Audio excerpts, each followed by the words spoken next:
नमस्कार।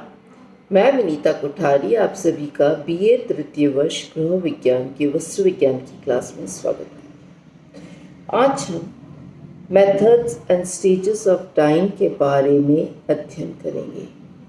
जैसा कि हम जानते हैं कि वस्त्र को सुंदर, आकर्षक, नया, मनभावन, तरोताजा बनाने के लिए हम रंगों का उपयोग करते हैं।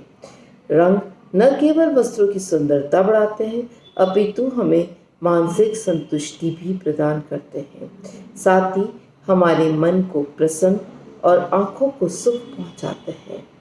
वस्त्र की रंगों के द्वारा हम विभिन्न प्रकार की परिसज्जाएं करते हैं और ये परिसज्जाएं दो तरह से होती है, एक डाइंग के माध्यम से और दूसरी छपाई के माध्यम से। तो आइए हम देखते हैं कि व्हाट इज डाइंग। तो विभिन्न या रंगाई किसे कहते हैं। विभिन्न वर्ग के रेशों को विभिन्न प्रकार की जो एफिनिटी होती है कलर्स की प्रति सादृश्यता, उसी वर्ग के रेशे सभी वो रेशे क्या करते हैं, रंग को एब्सॉर्ब करते हैं और रंग को एब्सॉर्ब करने के बाद वे रेशे उस एब्सॉर्ब्ड रंग के कलर के हो जाते हैं। तो हम देखते हैं कि वस्त्र को रंगने के लिए एक्चुअली हम विभिन्न प्रकार के रंग, जैसा कि हमने पहले क्लास में पढ़ा था कि एसिडिक, क्षारीय, neutral dyes, modern, naphthol dyes या डिस्पर्स डाइज, विभिन्न प्रकार के डाइज का उपयोग करते हैं। रंगाई की प्रतिक्रिया वस्तु के रंग के घोल में डुबोकर इमर्शन मेथड के द्वारा की जाती है। तो रंगाई की प्रक्रिया क्या है, मेथड क्या है, इसको हम पहले अध्ययन करते हैं कि रंगाई की प्रतिक्रिया के लिए वस्त्र को हम इमर्शन मेथड के माध्यम से कलर करते हैं। रेशे को वस्त्र निर्माण की 3 प्रक्रियाएं हो सकती है, या तो हम रॉ मटेरियल को रंग देंगे, या तैयार वस्त्र को रंगेंगे, या हम जो धागा है उन 3 स्टेजेस के अंदर हम कलर का प्रोसेस कर सकते हैं। परंतु इन सभी प्रक्रिया के अंतर्गत हमें जो भी हम रंग तैयार करते हैं उसके अंदर हमें हमारे वस्त्र या धागा या जो रॉ मटेरियल है उसे डुबो कर रखना होता है। अर्थात जो पहला या मेथड हम रंगाई का कह सकते हैं उसे हम कहते हैं इमर्शन मेथड या घोल में डुबोकर रंगना। रेशे से लेकर वस्त्र निर्माण की कोई भी प्रक्रिया होती है वह इसी विधि से रंगाई जाती है और इसमें हम रंगने के लिए आइदर रेशा, धागा, लच्छियाँ, वस्त्र कुछ भी होता है उसे डुबोकर रंगा जाता है। रंगाई में हम निम्नलिखित प्रक्रिया अपनाते हैं या मेथड जो अपनाते हैं वह निम्न प्रकार से। पहला, वस्त्र को गीला करना। दूसरा, अम्ल और क्षार या अन्य घोल जो भी एप्लीकेबल डाइज है, जो भी हमें आवश्यक डाइज है, उस डाई के अंदर वस्त्र को डुबोना। तीसरा होता है कि जो रंग के अतिरिक्त कण वस्त्र में लग चुके होते हैं उन्हें रिमूव करना, अर्थात रंग के अतिरिक्त कणों को हटाना, removal of extra particles of colour. चौथा, रंग को पक्का करना। संपूर्ण डुबोने वाली विधि में सबसे पहले वस्त्र को पानी में भिगोते हैं जिससे उनके रेशे फूल जाते हैं। आवश्यकता अनुसार रंग का घोल बनाया जाता है। इस घोल में वस्त्र को हम डुबोते हैं। वो रंग वस्त्र की सतह के कणों के संपर्क में आता है। ताप व नमी के कारण श्रृंखला चेन टूट जाती है, फलतः वस्त्र पर रंग चढ़ जाता है।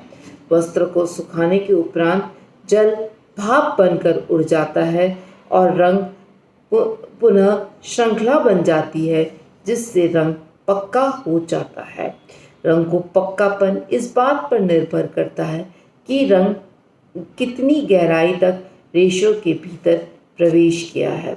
रंग जितनी गहराई में रेशों के भीतर प्रवेश करता है उतना ही पक्का और स्थायी होता है। अतः वस्त्र निर्माण की जो पूर्व कच्ची अवस्था में ही रंगाई जाना सबसे अच्छा माना जाता है। रंग जब कच्ची अवस्था के अंदर रंगा जाता है या जो रॉ मटेरियल्स होते हैं उनको रंगा जाता है तो रंग कंपैरेटिवली पक्का होता है। तैयार वस्त्र को रंगना कंपैरेटिवली सरल और सस्ता होता है, परंतु ऐसे में रेशों के भीतर रंग को प्रवेश कराना मुश्किल होता है, क्योंकि धागों के अंदर कई बार ऐंठन होती है या बुनाई की सघनता, कढ़ाई, नमूना आदि जो रंग रेशों के भीतर प्रवेश करने से रोकते हैं या बाधा पहुंचाते हैं। अतः रंगाई का काम जब हम कच्ची अवस्था में करते हैं तो वह अधिक सटीक और अंदर तक प्रवेश करने वाला होता है और रंग गहरा और पक्का होता है। आइए अब हम देखते हैं कि रंगाई की विभिन्न अवस्थाएं क्या है। तो रंगाई की प्रक्रिया हम दो तरह से करते हैं, एक हम हाथ से करते हैं या मशीन से करते हैं, परंतु कोई भी प्रक्रिया है तो उसको हमें तीन तरह से अवस्थाओं में गुजरता है। यह तीन विभिन्न अवस्थाएं जो रंगाई की विभिन्न अवस्थाओं के अंतर्गत आती हैं वह है आपकी रॉ स्टॉक डाइंग या फाइबर डाइंग, रेशो की रंगाई। दूसरा धागे की रंगाई अर्थात यान या स्कीन्स जो लच्छियाँ बनती हैं उनकी रंगाई। और तीसरा होता है फैब्रिक डाइंग, रेशो की रंगाई के लिए। वस्त्र निर्माण की प्रक्रिया रेशो से होती है और जो हमारी बेसिक यूनिट वस्त्र कंस्ट्रक्शन की होती है वह है आपकी फाइबर्स। तो ये कच्चे माल को ही रंगने की प्रक्रिया जो होती है उसे हम रॉ स्टॉक कहते हैं और कच्ची अवस्था में रेशो को रंगा जाता है तो वे काफ़ी आपकी मजबूत गहराई तक रंग प्रवेश करते हैं और एक समान सारे वस्त्र में ये रंग चढ़ता है, रंग पक्का और टिकाऊ होता है। यूजुअली हम तीन मेथड्स के द्वारा इन या तीन प्रकार से इनको हम रंगते हैं। एक होती है टॉप डाइंग, दूसरी होती है dope dyeing DOP top dyeing and तीसरी होती है आपकी स्टॉक डाइंग। टॉप डाइंग जो होती है TOP top, okay. Top dyeing जो होती है वो यूजुअली फ्रॉस्टेड ऊनी फैब्रिक्स के ऊपर करी जाती है। डॉप डाइंग जो होती है वह कृत्रिम रेशों के ऊपर करी जाती है और इसके लिए एक्चुअली रसायन को घोल के अंदर मिला दिया जाता है और स्पिनर्स छिद्रों के माध्यम से इनको निकाला जाता है। और स्टॉक रंगाई द्वारा पक्के रंग चढ़ाए जाते हैं और स्टॉक रंगाई में रेशों को बड़े बड़े टैंकों के अंदर डाला जाता है। हाई टेम्परेचर्स के ऊपर एक्चुअली स्टॉक्स को प्रवाहित किया जाता है, प्रवाहित करके रंगों के साथ क्रिया कराई जाती है और पंप की सहायता से एक्चुअली रेशों के अंदर रंग प्रवेश किया जाता है। तो तीन प्रकार की मेथड्स के माध्यम से हम टॉप डाइंग, दूसरा डॉप डाइंग अर्थात इसमें हम जो कंघी करने के पश्चात जो रस्सी के समान वस्त्र एक्चुअली हमारे चरखी पर लपेटे हुए वस्त्र होते हैं उन्हीं को चरखियों से निकालते ही इनको घोल में डुबो दिया जाता है।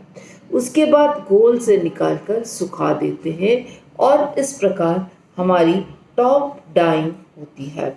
तो तीन मेथड्स के द्वारा हम हमारे रॉ और स्टॉक या फाइबर्स की डाइंग करते हैं।